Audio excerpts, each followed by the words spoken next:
when you're listening to my tracks, it all has this kind of like continuous forward momentum.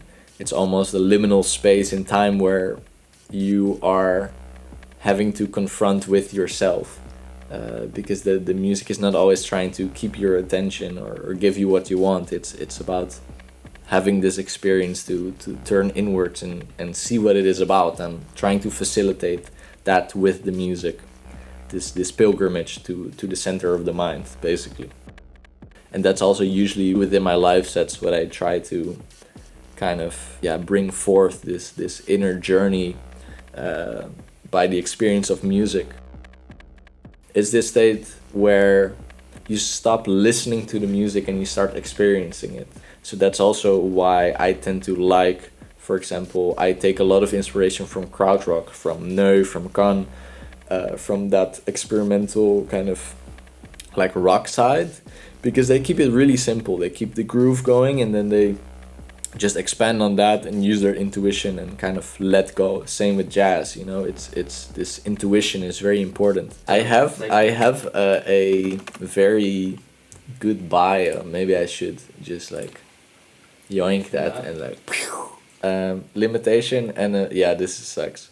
I mean, it's a good one to read, but it's not a good one to read out loud. I don't know if that makes it then good to read, but I work from a very like hardware point of view, and this is not some elitist idea of like, oh, hardware is better or like analog is better. I don't give a shit. As long as it sounds good, it sounds good. But I use hardware mainly for limitation, because if I open Ableton, I feel like I'm in a docks and I feel like I need to work and there's so much to do and I just can't do it.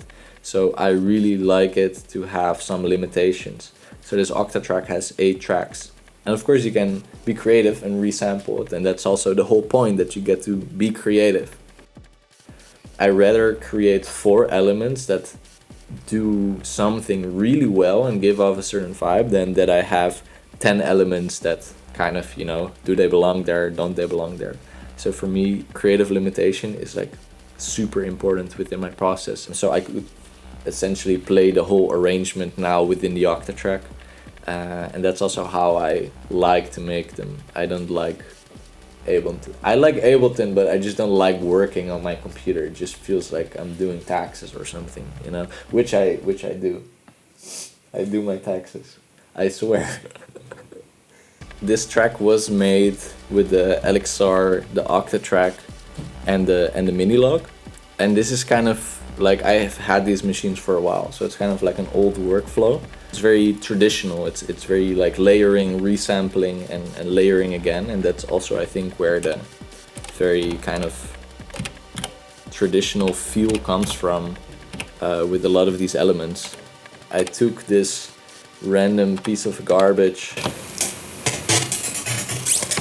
and turned it into something like usable. That was a big part of it, kind of disrupting something, letting the chaos come in and then make it into something new. But I think for this track, the process, other than that, was still very in a controlled manner. That's really this interplay of the control of the beat, which is very steady and very steady pace, and then the experimenting, which is completely improvised.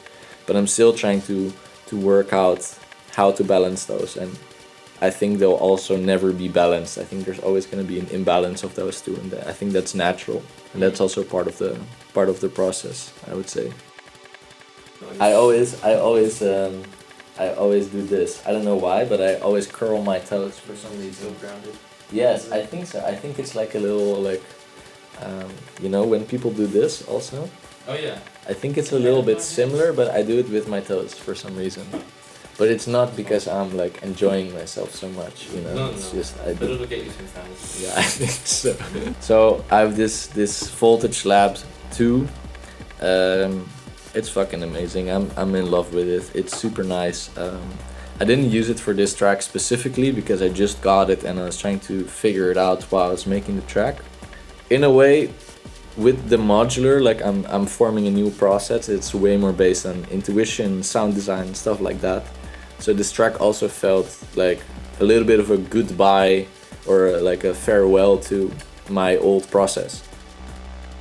Definitely a big thing that I struggle with is this idea of the how should it be music. I think like I you have these preconceived notions of like what a certain music should sound like, what electronic music should sound like. Well, it's completely free and open, but you have your heroes and you kind of try to be like them in a way, but also if that doesn't fit, then you also kind of have an identity crisis. And more I feel like I'm learning from my heroes, having a bit of an obsession about them, learning from that and then putting it into my own. And I feel like this track is also kind of almost like a gift to that idea, a gift of saying this is a track where I was still kind of scared and I was still stuck with this idea of it needs to be something. So it became almost an in-between, which can sometimes be good if that's the point, but I don't think it was. So it became more this in-between, and I think this is an output of me learning to let go and not be scared and not box myself in, basically.